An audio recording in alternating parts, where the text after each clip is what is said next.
And here we are once again. It's Still Sober with John Rabin. This is entry number year 10, no, 10.28, year 10, week 28 of my sobriety. If you're a sober person, hope you're staying sober. If you're not a sober person, hope you're staying sane. How are you guys? It's March. Granted, it was March 1st when the last week posted, but I recorded it a couple of days prior, as you do, so it didn't feel like March because it technically wasn't. Well, it is March now. And it is a thing. We are, and by we, I mean me and my wife, I've noticed that we are dealing with a thing that I don't recall dealing with in the past. The seasonal depression, and it feels like it's happening later and later. Because you think of seasonal depression, you think of January, February, like really February, like January, you've kind of got a hangover from the holidays, so you're just kind of getting through. But like February, it's that right after Valentine's Day thing where you're just kind of like waiting for spring. And it's just kind of a blah, especially considering from my point of view, from my perspective, they added an extra week of NFL football, which pushes the Super Bowl a week later, which kind of stretches that out. So my seasonal depression usually is directly connected to the NFL season being over and just waiting around for the new season, waiting for combine information, for the draft to come up, all the gossip, all the different things that are going on, trades, all that stuff. But we felt that this year specifically, it felt getting into March and we're just kind of dealing with blahs, right? And then somebody up at work kind of mentioned their theory. And I want to run it by you because this is, I don't know, there's something to that. It's 3 years. It's 3-year anniversary of COVID hitting. And that hit us in the middle of March. That's when everything shut down. So the theory is that it's just kind of this anxiety, this underlying like PTSD and anxiety tied to this type of the year, like right when you're getting going. Spring is sprung, but also something, it's like there's some foreboding to it, like there's something coming. And then so that the feeling you get is that kind of like an underlying dread that we're remembering from 3 years ago. That's the theory. Pretty good theory, actually. That's interesting to think about because of, this is unprecedented. We've never had to deal with something like this before. Dealing with the after effects and all the bullshit that we've endured, like psychological bullshit and everything else. Not even touching financial, or not dealing with with deaths or the sicknesses or the bills. It's just in general, like just this vague everything. And from my standpoint, from where I come from, talking about addiction and recovery, the shit that I know. It was also kind of unprecedented because there was a lot of people who more than likely didn't have what they considered to be an alcohol problem or a drug problem. But when you're at home every day, or not even just, not even at home, like just your routine is completely disrupted and all that. People dealt with a lot. And even when things open back up and it's like, all right, we can get back to normal, but things will never be normal because you've accelerated a level of consumption, and that became your new normal. And you're not sure where that's going to take you. And I think a lot of people didn't come back from that. There's a good chance that some of you that are listening to me started listening to me because the pandemic fucked you with your alcohol consumption, or, microdosing, or even weed. Like that's the whole thing, is that, people talk about how weed is not that because marijuana grows naturally on the planet, as potheads in my generation repeatedly tried to tell you, that there's nothing wrong with it. It's like, well, okay, technically it's not unhealthy. It doesn't destroy you. I mean, except for the smoking. I mean, it is, bad for your lungs, but like technically it doesn't hurt you. But if it hinders how you're living your life, then it is harmful. If you're not functioning to your normal capabilities because you smoke too much goddamn weed. And I've seen people just, vegetable just turn into just, this is who I am now. And it's just like, ugh. I can't help you with that. Well, I can't help you with anything, really. I mean, you have to help yourself, as you know. But it's one of those things that I think that a lot of people are dealing with, because they did get back to quote unquote normal. They got it back into a routine, but they're dragging this consumption. They may have dropped down from when they were staying home every day, but you're still drinking at a level, or you've upped the amount of prescription drugs that you take. You've upped your level from where you were in 2019. Like, progression tends to happen in a lot of people, even those who are not, who don't consider themselves to be alcoholics, whether they're functioning alcoholics or whether they're just social drinkers. There tends to be a ramping up until a lifestyle change, or maybe they get tired of the life, the bar life or whatever. Maybe they start a family. So, but there tends to be kind of slow ramping up if you drink all the time.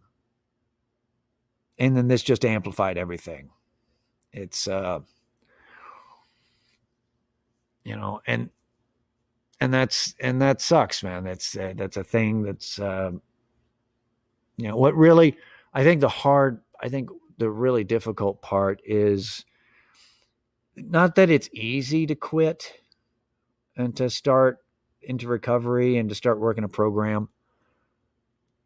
When you hit what you consider to be your rock bottom, when you bottom out, not that that's easy, but I think that it's easier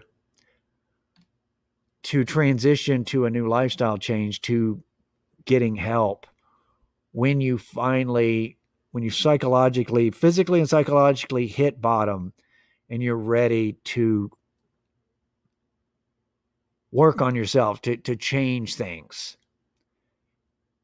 And if you don't hit bottom yet, if you're still self-destructing, if you still got to spiral a little bit more, like things are starting to bother you, things are starting to, your drinking or your drugs are starting to actually, you're starting to significantly disrupt your life. It's harder to it's harder to quit and change when you're not fully, ruined.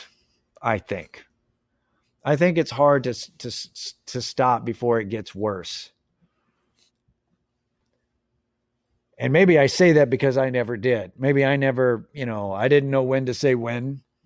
I'm like, all right, it's enough. This is what it's almost like you have to, in order to do it, you almost have to imagine, you have to believe that where you're at is your bottom. That this is the worst that it's going to get. Because actually, but the thing is that I don't think you don't really recognize that something's your rock bottom till after you change. And then it's like, in retrospect, as you start progressing forward from then you look back and you go, oh, that was bottom.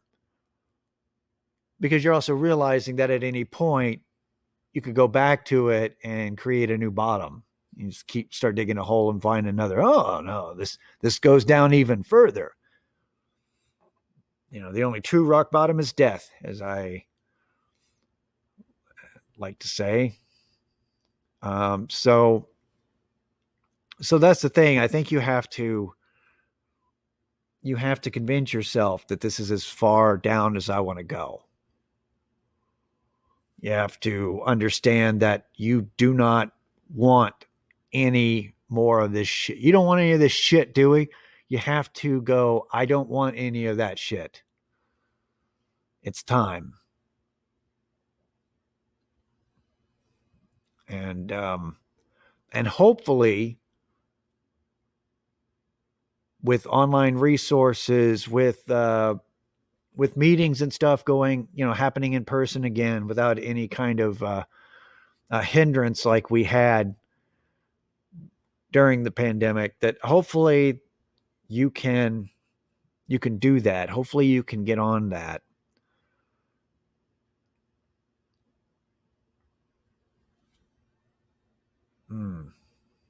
Sorry, 1 second. That's funny, man. I totally was blanking out. Like, I had the thought and it just disappeared. I was like, hopefully you can do that without the law getting involved, was actually where I was going with it.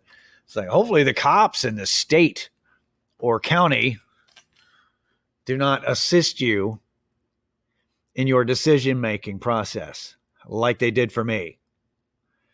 It's very effective. It just costs too much. I don't know what happened. I was sitting there and all of a sudden it just went away. I'm like, am I losing it? Is this age, or is it the dreaded ADHD kicking in? Just the attention span is shit. I don't know. Who knows what it is? Was it all the drinking and drugs? Is this what happened? Is this the after effects that I've mementoed myself? I don't know. Anyway, that's the only thing I was going to get at, was that hopefully you can get that before it's all too much. Before the authorities get involved and you get yourself into a situation, which is a nice way of saying it. I'll tell you what else, though. What's been encouraging me in a weird way, this is in relation to us being psychologically shook by lockdowns, pandemic, and all that bullshit. that we don't need to go over. We all know. Um, is I'm getting, as I've mentioned before, I am on old person TikTok, aka Reels, on Instagram.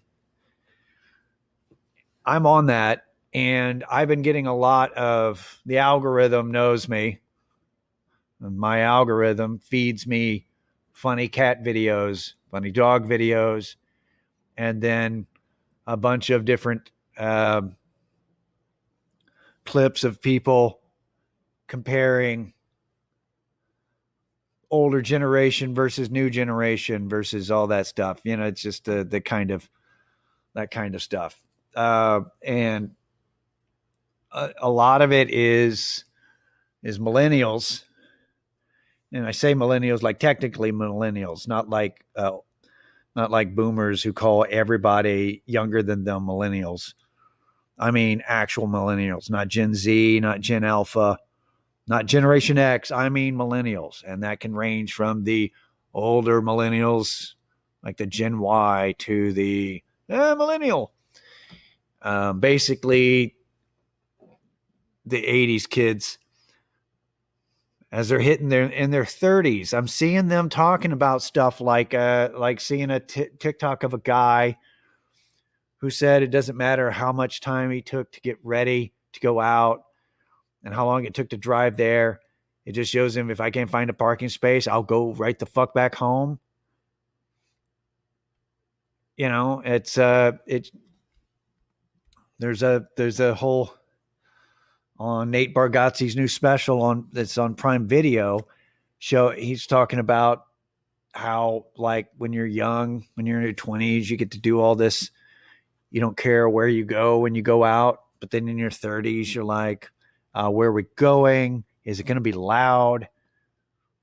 I'm going to bring my own car so he can leave when he wants. All these things, it's just people in there, people talking about, oh, this is what's happening in their 30s. I'd rather just stay home. And here's the thing is that I relate to so much of it now. And I think that, but the thing is that I, of course, a lot of people were wild in their 20s and then they mellow out in their 30s. I, of course, did it in my 40s instead of in my 30s.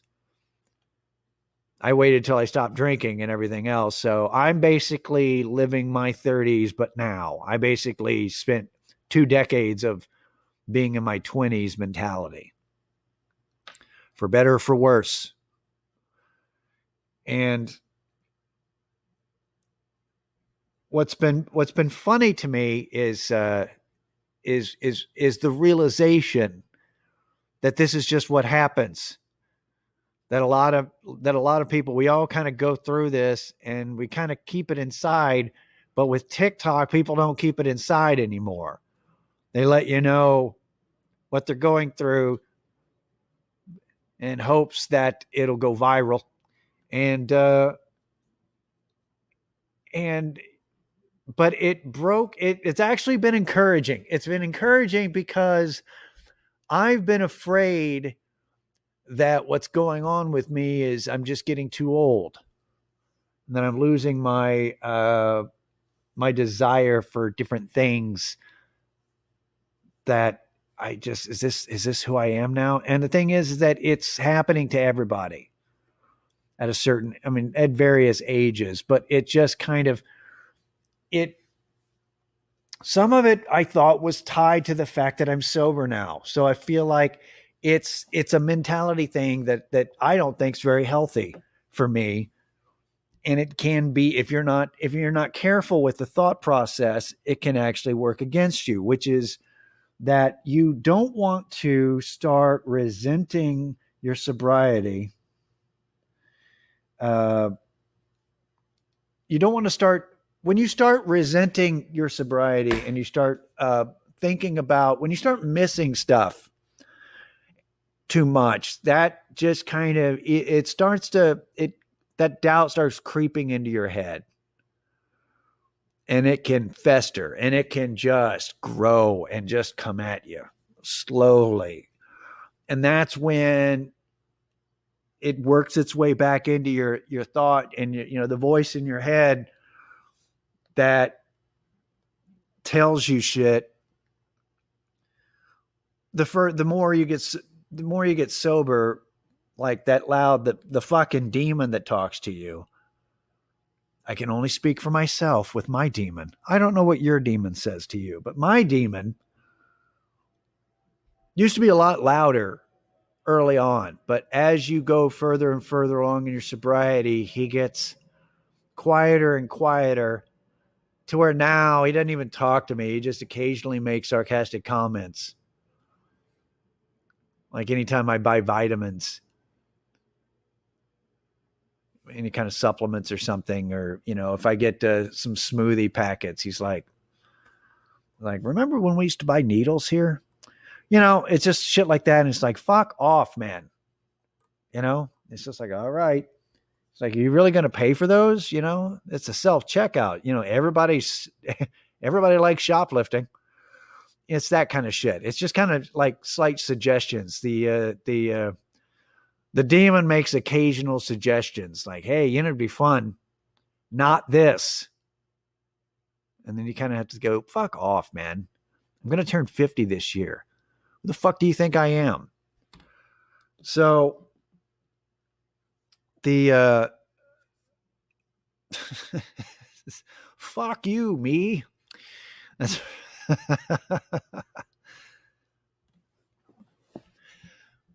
so basically you have to squash that shit before it really starts trying to lead you back to, how about one more ride and all that kind of shit.